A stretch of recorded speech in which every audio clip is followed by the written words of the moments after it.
So I tell my mother I want to drop out of the play. I say it quiet so the others can't hear, but she starts screaming at me saying how typical it was. Did I have a backbone? Why was I such a coward? Why wasn't I like my older brothers? And all this shit.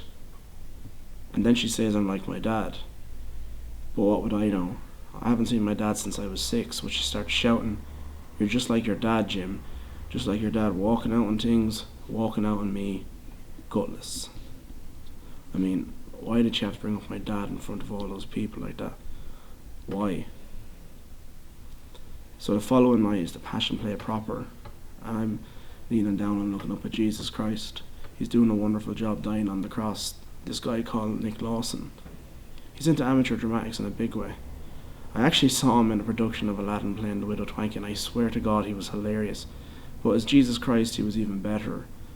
Obviously not in a hilarious way, but... Right. So Nick's line to me and my mother is coming up, and I'm still really furious with her from the night before.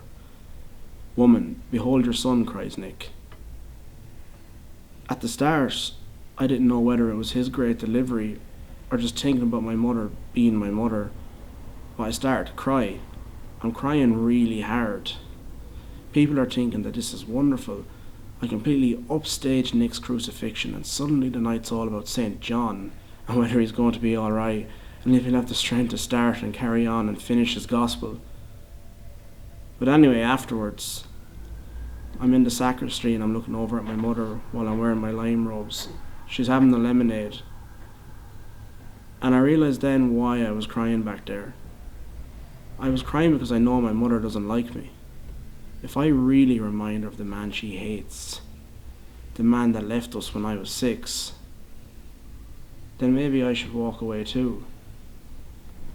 But where to? Where do I go?